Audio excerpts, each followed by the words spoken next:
प्रगति की हर महीने समीक्षा करता हूं, ताकि कहीं अगर व्यवधान आ रहे हों या कोई चुनौतियां हों तो उनका त्वरित समाधान हम कर सकें। हमने हर विभाग और जिले में डेडिकेटेड टीम बनाई है जो इन एमओयू को लागू किए जाने से जुड़ी हर बात की सक्रिय रूप से निगरानी कर रही है, ताकि हम ये सुनिश्चित कर सकें कि निवेश के लिए मिला हुआ हर प्रस्ताव समय पर कार्यान्वित हो सके और उनमें देरी की कोई गुंजाइश नहीं हो। और इसीलिए मैं कहना चाहता हूं, आज हमारे सभी जिलों के हमारे कलेक्टर जुड़े हुए हैं, हमारे जनप्रतिनिधि, हमारे विधायक, सांसद, हमारे सभी जनप्रतिनिधि जुड़े हुए हैं, हमारे सभी वो निवेशक भी जुड़े हुए हैं जिन्होंने जिलों में अपना एमओयू किया है। और वो हम यही कहना चाहते हैं, आपको किसी भी तरह की परेशानी होती है वो आप हमें बताइए कि क्या परेशानी है। इसलिए हमने नीतियों का निर्धारण किया है, उसमें कई सुधार भी किए हैं। जैसा कि हमारे उद्योग मंत्री बता रहे थे, कई घंटे उसमें बैठना पड़ता है, दूसरे राज्यों की नीति भी देखनी पड़ती है, इसमें राज्य का हमारा भला कैसे हो ये भी देखना पड़ता है, आपकी निवेशकों की सुगमता कैसे हो ये भी हमें देखना पड़ता है। उसे देखते हुए हमारी सरकार काम कर रही है। इसका परिणाम आपके सामने है। आज राइजिंग राजस्थान के तहत एमओयू में से 3 लाख करोड़ रुपए के परियोजनाओं की ग्राउंडिंग ब्रेकिंग हो रही है। ये एक ऐतिहासिक क्षण है जो हमारे राज्य के लिए समृद्धि के नए द्वार खोलेगा।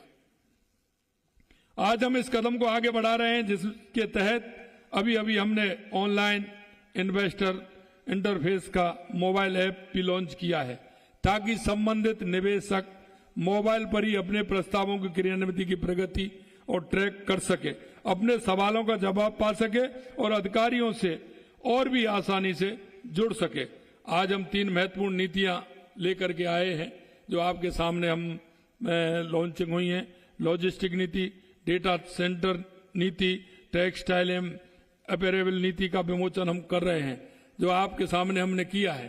और ये नीति हमेशा आप ध्यान रखिए, इन नीतियों में जिस आधार को लेकर के हम चलते हैं उनका समाधान इसमें होता है, इसमें बाउंडिंगता भी होती है। क्योंकि हम जब आपके लिए पूरी तरह से कार्य कर रहे हैं तो बाउंड होना भी आवश्यक है, क्योंकि हम तैयार हैं। और इसलिए मैं कहना चाहता हूं कि जो हमारे पास आ रहे हैं, लगातार हमारे संपर्क में हैं, लेकिन सिर्फ बातें करते हैं, उनसे भी हम कहना चाहते हैं, हम बातें नहीं समाधान चाहते हैं। आप आए हमारे पास जिसका हम समाधान करें, जिससे आप भी 2 कदम बढ़े और हम भी 2 कदम बढ़े। लेकिन सिर्फ इसलिए नहीं कि हम उन नीतियों को ठीक प्रकार से हम इसीलिए लेकर के आ रहे हैं।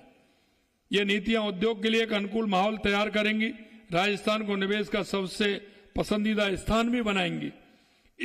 इसके पहले हमने रिप्स 2024, एमएसएमई नीति, राजस्थान निर्यात संवर्धन नीति, राजस्थान पर्यटन इकाई नीति, राजस्थान एकीकृत स्वच्छ ऊर्जा नीति और राजस्थान खनिज नीति जैसी नीतियां जारी की थी। इन सभी नीतियों ने उद्योग और निवेश के लिए एक स्पष्ट रोड मैप तैयार किया है।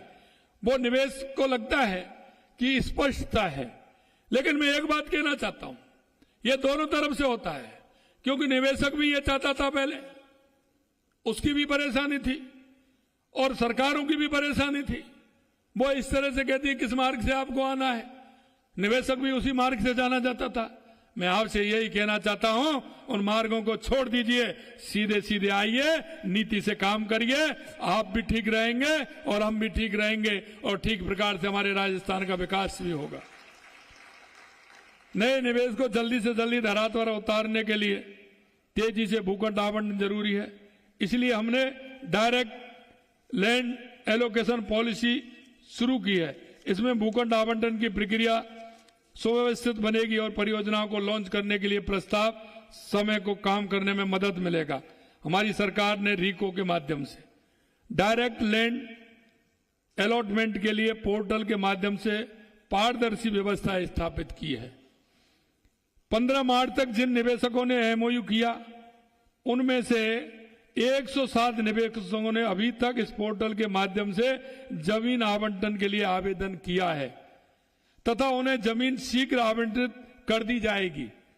निवेशकों की रुचि एवं मांग को देखते हुए मैं ये घोषणा करता हूं कि जिन निवेशकों द्वारा 30 अप्रैल तक एमओयू किया जाएगा, घोषणा करता हूं कि जिन निवेशकों द्वारा 30 अप्रैल तक भी एमओयू किया जाएगा, उनके लिए भी ये पोर्टल 15 मई तक खोलकर उनको भी भू आवंटित किया जाएगा। ये भी मैं आज कहना चाहता हूं। इसलिए हमने लैंड पॉलिसी शुरू की। इससे भूखंड आवंटन की प्रक्रिया सुव्यवस्थित बनेगी और परियोजनाओं को लॉन्च करने के लिए प्रस्तावित समय को कम करने में मदद मिलेगी। हमारी विकास की कहानी ये तो शुरुआती पन्ने हैं। इसके बाद हम राजस्थान ग्लोबल इन्वेस्टमेंट समिट 2026 का भी आयोजन करने जा रहे हैं, जो भी और भी बड़ा होगा और दूरगामी बदलाव लेकर के आएगा। राजस्थान की समृद्धि और विकास में प्रवासी राजस्थानी भाइयों का अभूतपूर्व योगदान रहा है।